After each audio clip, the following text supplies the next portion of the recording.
Good evening, everyone. Welcome to the first edition of Mo's Weekly Recap on Tuesday, September 10th, 9th, 10th, I believe. Just going over this past week one, going over some of the different wins, losses that we just went through. Also, some key news, notes, and information throughout. So here we go. To start off, we're going to go over my picks that I had for week one. I would like to say I am very close to what Chris Berman does on a weekly basis with a solid 3-3 record. I obviously took myself, as we already talked about before, came out with an easy victory. Actually, I had the victory done even before the last games existed. Just a little walkthrough for myself over the Dutch Oven, who is supposed to be my toughest competitor in the division. Unnecessary Fisting took home the victory, as did the Rectal Renegades, who had over 200 points and had the biggest week of anybody this week. Thanks to one Peyton Manning, who scored over 60 points himself. On the bad side of things, I definitely did not take the Prodigy to lose to the ANSA, as the ANSA had the biggest comeback that I've seen so far, at least this year, even though it's already been 1 week, or only been 1 week, and that's it. I also owe him an apology, as last time I saw him, he told me that he was going to rub it in my face and shove it because I didn't pick him, and of course he wins by 0.2. Thank you, Doug, for not trading away one of your running backs and leaving one on the bench, and instead starting horrible wide receivers, which as a result cost you the victory. Also, I did not take the Fence Hopper over Duke. I would have to say the surprise team of the week would be the Fence Hoppers. 177.72 points. And a barrage over Duke, who had 165. And then I did not take the Vinegar Strokes. Shocking. I probably won't do that at any point in any week, Eric. Dicka could not, however, prevail. And as a result, as I mentioned, I have a 3-3 record. Couple big news and notes for the week. Vereen, who was in conversation, since Adam Schaffner will not report this, with a possibility of being traded to yours truly, is now injured for up to another 8 weeks as he just had surgery. I would like to apologize to the Dutch Oven for not pulling the trigger, and I blame it on himself for his injury.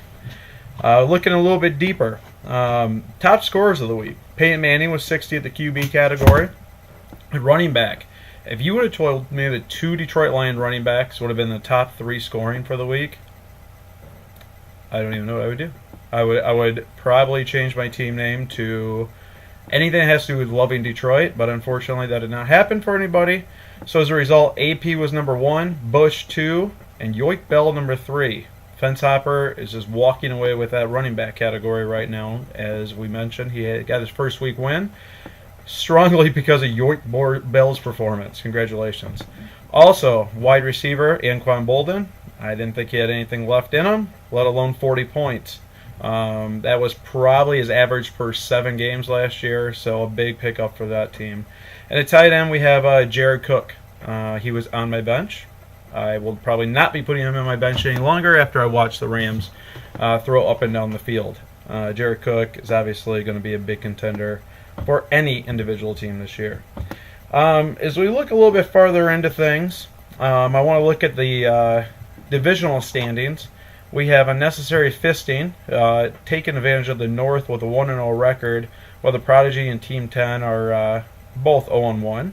In the South, we have the Rectal Renegades and the Final ANSA, both at 1-0, while Pierce Brosnan's pulling up the rear into 0-1. In the East, Vinegar Strokes and Fence Hopper, both at 1-0, and I led Mike Dicka at 0-1. And in the West, Forte Yard Dash, yours truly, standing with a 1-0 record, while Duke and Dutch Oven, who I believe is rated last in overall points, are both 0-1. Just a reminder to everybody as well, you can now do the free agency pickups. You can only do it during the waiver wire pickups. I fielded multiple questions about that today. You have your salary cap budget within the waiver budget pool. For example, the Rectal Renegades have 0. He will not be picking up anybody this week.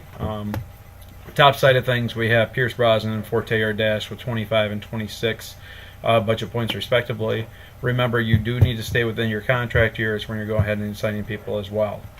For now, this is all I have. Tune in. Tomorrow it's already my weekly picks. I know everybody's extremely excited about the possibility of me picking them to win. Don't worry, Vinegar. That will not happen for you. Until next time, we'll talk to you later.